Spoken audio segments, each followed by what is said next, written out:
are doing today. Kenya is striving to ensure equity and universal access to clean water by 2030. However, the demand for these natural resources still remains high, especially in the arid and semi-arid regions of the country. In a special report, Gloria Milimo looks at how availability of safe drinking water, sanitation and hygiene, which are fundamental to improving the standards of living for people, is helping transform the life of residents of Kitui and Tana River County and have over the years grappled with scarcity of water due to drought. Water remains one of the most important natural resources.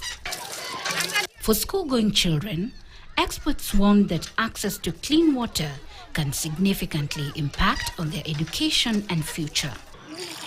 Availability of this precious commodity at the Kitui Comprehensive School for the Blind in Kitui County is said to have had profound impact on the education of its learners who are abled differently. We could not get enough water in the school, and bearing in mind that our school is a boarding one, we need water for the services that the runners require. Whereas experts argue that quality education requires a healthy and enabling environment for learners, and that water, being just as essential as books in schools, for years, this school grappled with water scarcity, threatening learning activity for its young ones. It is one of the learning institutions in the county that received water tanks to help address its water scarcity challenge under the USAID-funded Kenya Integrated Emergency Response Project that has seen at least 75 tanks of 10,000-litre capacity distributed in various institutions across the county. Formerly, we had 54 runners. Right now, we have a population of 74 runners. So even now, the runners are comfortably doing their schooling here. Out of the 75 tanks, 64 of them were installed in the schools, and 11 of them were installed in health facilities, and especially targeting women at the maternity wing and the catchment within those facilities at large. Access to clean water and safe sanitation are top global health priorities. In many ways, public health experts argue that water plays a critical role in the reduction of disease burden, improving health, economy, and even education.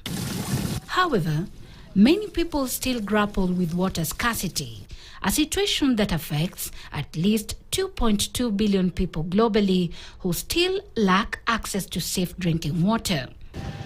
The once dry taps at Kasale Health Center in Kitui County now flow freely, each drop now bringing a rehydrating relief of health and wellness for its patients, especially those in need of maternity services. At some point, we used to send them to come with some water so that it can help them during the maternity, because we need a lot of water there. When we send some mothers, they could bring dirty water, which is not, but they brought what was available. Kitui is one of the 47 counties in Kenya that has experienced climate-induced crisis like drought for decades. Experts warn that severe scarcity of water due to changes in weather patterns poses a threat for these communities to thrive.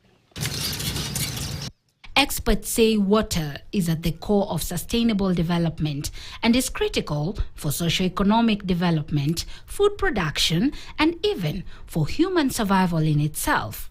In a bid to ensure communities from Kitui County, that is in the arid and semi-arid lands of Kenya, get access to clean water, outreach programs to sensitize the residents on water purification are often conducted to help fight the burden of disease and infections linked with poor sanitation and lack of access to clean water.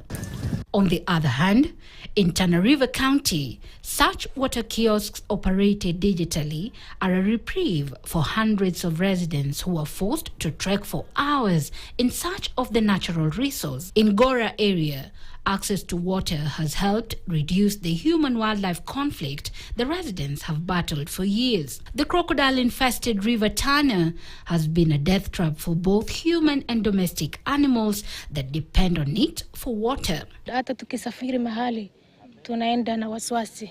Juu tumewacha watoto nyumbani, tukirudi watoto wetu wameenda na mamba. However, with the launch of Gora Water Project, the cases have significantly reduced, according to the residents. Their animals no longer have to risk falling prey to the mighty jaws of the reptiles. With a monthly fee of 500 shillings, herders get to have their animals quench their thirst at this water point in Gora village. Experts say when water supplies are improved and sustainable, it significantly enhances a community's economic growth and reduces poverty. Gloria Milimu, KTN News.